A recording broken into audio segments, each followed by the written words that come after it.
Okay, so this is gonna be a video about Coronavision, this project that took like 2 months. Um, and it actually looks really good. As you can see, this is the front page. This is like the second redesign. If you scroll through, you see some basic statistics, right? Like the number of cases per day, severe deaths, and like percentages out of the total. Here we have a chart of how many cases per day there were. This is when China added a new type of testing, I think. And there's also a trend line, which is a 7-day moving average. Here we have all this data about every country's coronavirus cases. And then in addition, you can click on any of these countries. I'll show you Peru right now. And then you can see cases when the data last changed. And you can see a chart of daily change in that country as well. And then if you go back, this is like it'll work for all of the countries, and you can sort this table and like etc. And if you click on just like the United States, then you can actually see a graph and tests data. But you can, in addition to that, you can see all the individual states, which took a lot of time to collect. And you click on like New York, and you can see the individual counties inside of New York, in addition to this chart of the daily change. And as we can see, New York is far after its peak. And you can also choose these by going up here and clicking something like that. And you can go to like Virginia, which is where we live, right? And you can see that we are starting to trend downwards, I think. This might just be because data was not collected properly yesterday. And as you can see here, you can see all the countries that have provinces, right? Like Albania, Brazil, I think Italy. Yeah, we were gonna go to Italy, but we got canceled. And there's South Korea over here as well. And as you can see, South Korea peaked a while ago as well. And yeah, and you can also see historical data going back as far as the country has. Like this is on the 17th. This is in March. And you can see all the historical data from like any place. So that's really cool too. And you can go to, that's all about the stats. Here's a world map. This is using SVG map, and I coded all of like this stuff behind it like personally, so that's kind of fun. You can see like whenever you hover over these countries, you can see all the statistics about them, and it also shows us statistics right here. I got the data from this other site called MapSVG, and so you can hover over that, or you can like select a previous day to see what the world looked like back then when like China had a lot more cases. And you can also animate it from the first day to today. Oh, this is like a while ago, so I have to go like here, and then you can see like how the countries like transition and get more cases and stuff like that. And yeah, I'll pause it. And you can also view different maps, like for recovered cases. If you go to like here, then starting to get more recoveries, more places. Deaths is kind of bad. 24-hour change in total cases. You can see Brazil is actually on the rise right now with the most cases per day, I think. Can also go to any other country like the United States, double click it, and if we have provincial data for that, we'll have that available. And then you can also double click on like New York and see individual counties within New York. These are all from SVG map. And if you go to Virginia, we can see like, oh, Fairfax County has like the most cases, which is kind of bad.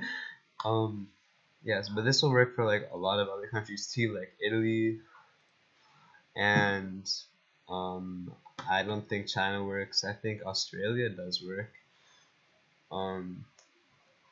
And what else works? Argentina, I think, works.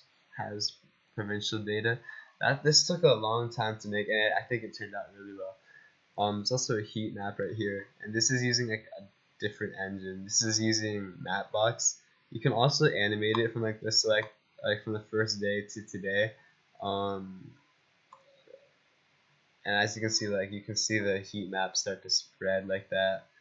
And I'll stop the animation. You can also change to like recovered cases. If I go to more recent date, you'll be able to see more of them.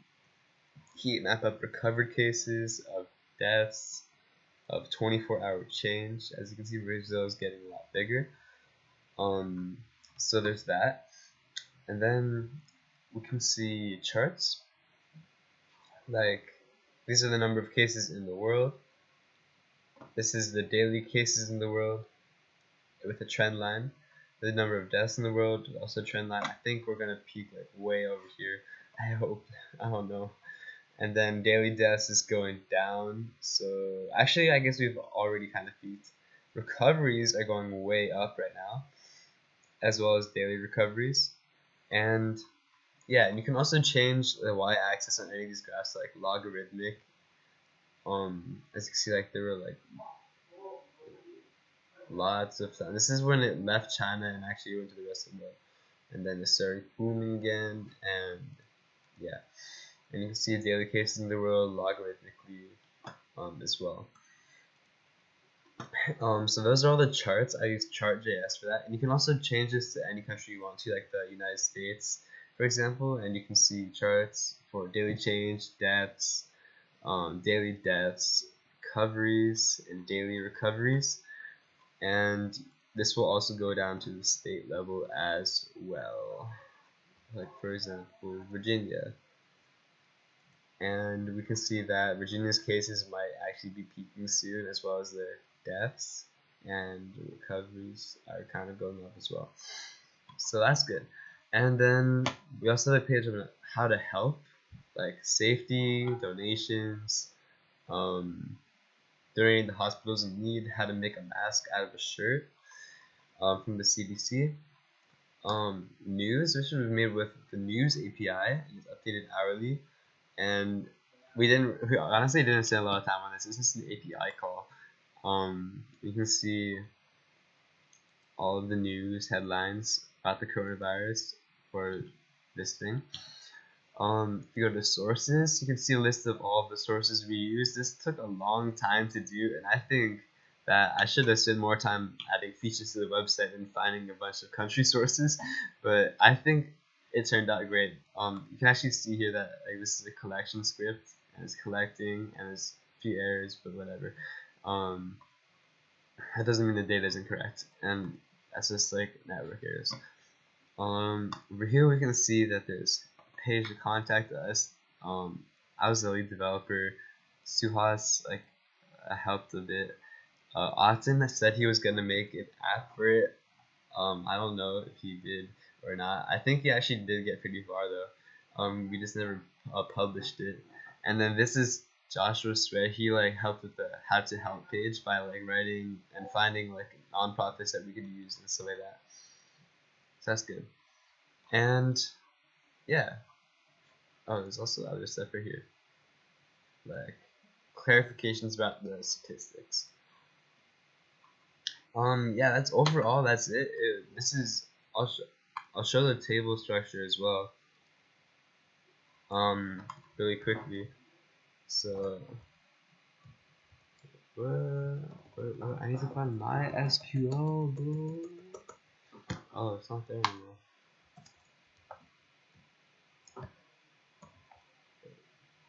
Oh, okay.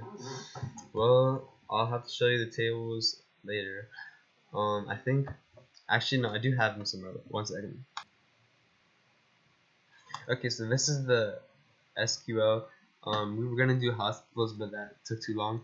This is all the data points. We decided to remove keeping track of sources. We have all the statistics here: country, the province, and the county.